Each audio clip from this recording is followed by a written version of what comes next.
Olá, pessoal, sejam muito bem-vindos a mais um Papo de Food Service especial Legislações.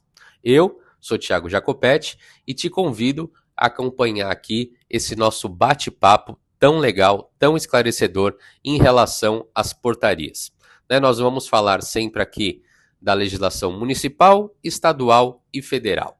Estamos aqui agora falando da Portaria Municipal 2619, aqui do município de São Paulo. E estamos aí abordando cada tópico para que você consiga esclarecer as suas dúvidas, para que você consiga ir acompanhando com a gente. E uma grande dica que nós damos é imprimir a legislação. Imprima a portaria para que você consiga escrever, para que você consiga marcar o que você deseja de dúvida, o que você não entendeu muito bem ali. E aí, quando nós estivermos passando por esse item que você tem a sua dúvida, nós vamos ter o grande prazer de esclarecer para vocês. Legal? Muito bem. Passando aqui também para agradecer o apoio do nosso grande apoiador Marketing Nutricional. Esse jornal eletrônico que passa muitas divulgações de informação técnica para o ramo do food service.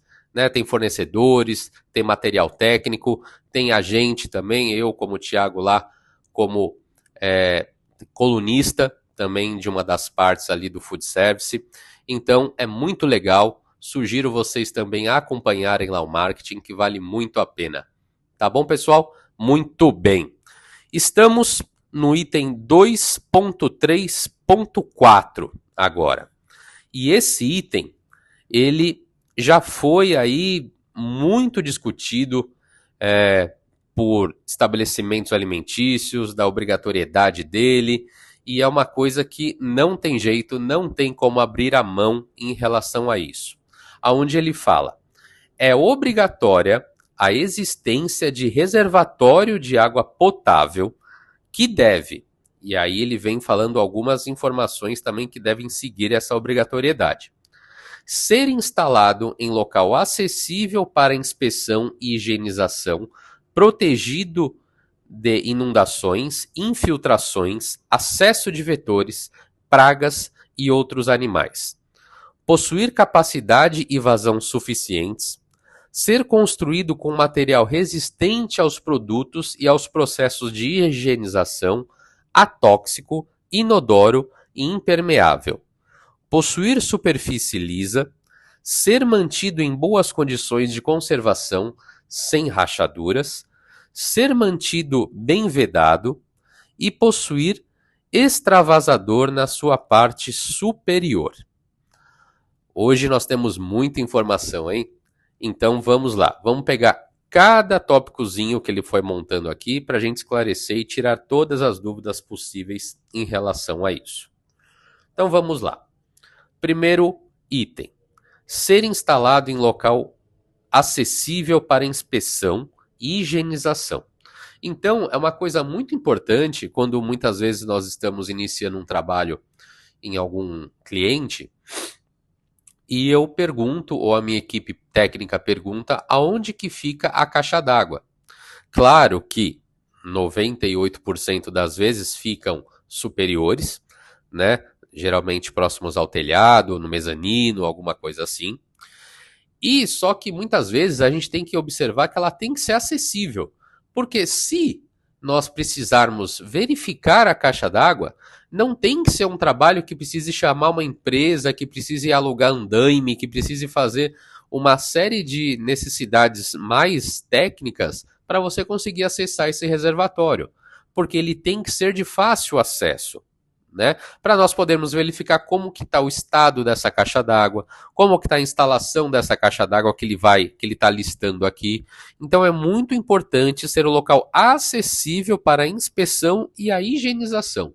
Sabendo que nós vamos já passar novamente no item água aqui da portaria, mas já falando também, nós sabemos que a lavagem da caixa d'água aqui no município é a cada 6 meses.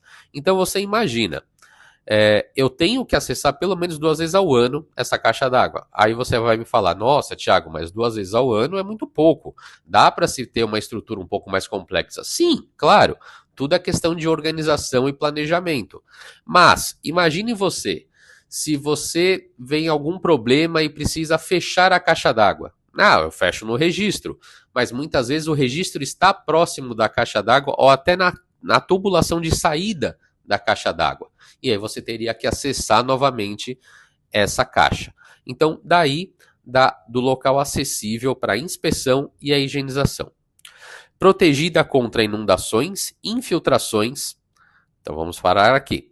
Protegida contra inundações e infiltrações. Imagine você que está num local onde sofre de enchente. Nossa, mas por que o estabelecimento foi construído ali? Paciência.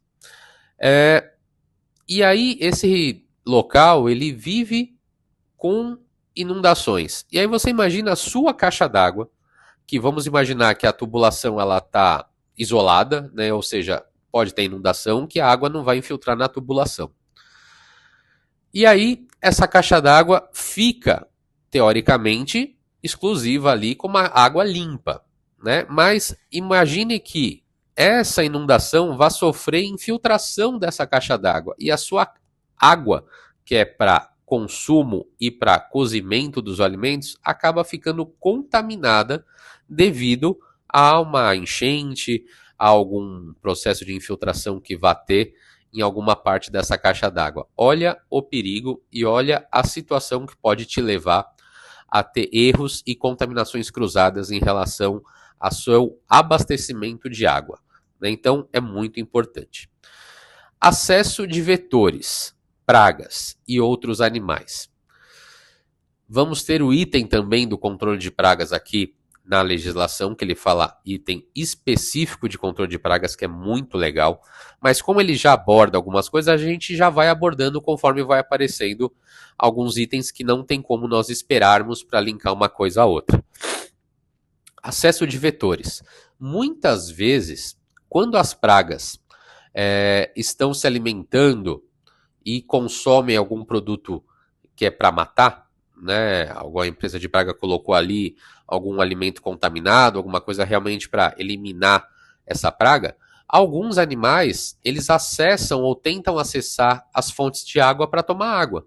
Porque um dos efeitos colaterais de alguns produtos químicos que a gente acaba ficando sabendo de material de controle de praga é da sede para esses insetos e esses roedores ou outros animais.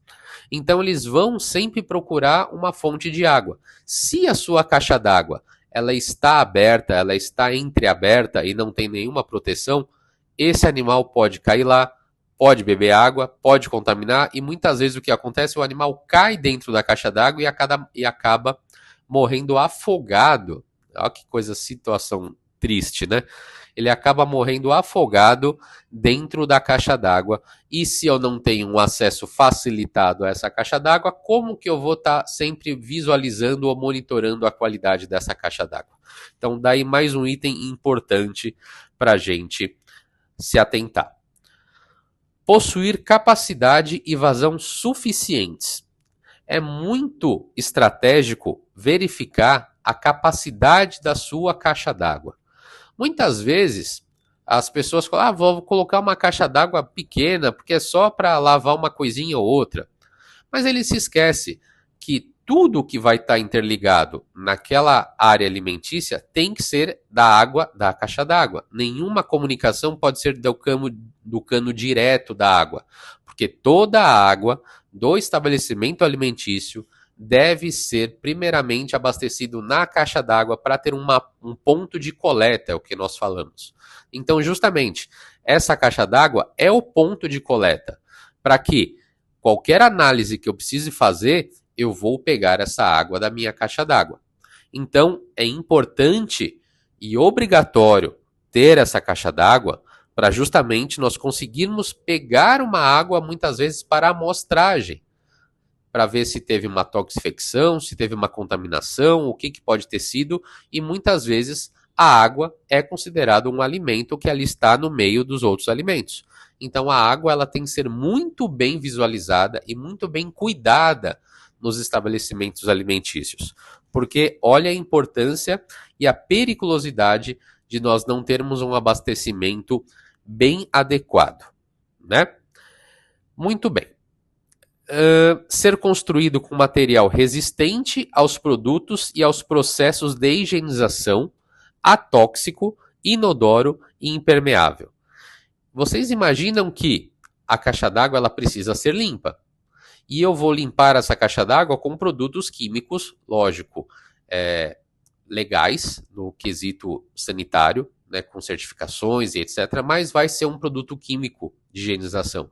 Se essa caixa for muito sensível ao material de limpeza e vai acabar deteriorando, muitas vezes ela vai afinando ou corroendo, isso vai prejudicar a sua higienização e a vida útil dessa caixa d'água, que a gente acredita que seja uma vida útil longa, né? Muitas vezes as caixas d'água duram aí, se bem conservados, fora do tempo, anos até, né? Se não tem alguma intempérie ali que vá prejudicando ou vai fragilizando ela.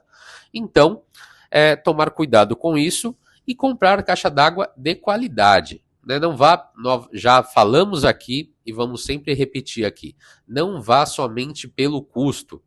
Né? Claro, nos dias de hoje nós temos que verificar custo, mas a qualidade desse material é que vai fazer a longevidade e a qualidade alimentícia que vai estar envolvida nisso, de você não ter um produto de tão baixa qualidade só pensando realmente no custo, tá bom? Muito bem, como o item é muito grande, pessoal, nós vamos dividir em 2 capítulos esse item 2.3.4, tá bom? Para não ficar muito cansativo e esse vídeo não ficar muito extenso, porque a ideia não é cansar, e sim entender todo o critério e toda a importância que cada item tem da portaria. Então paramos por aqui no item 3 e depois damos continuidade já no próximo episódio. Nos aguarde. Até lá.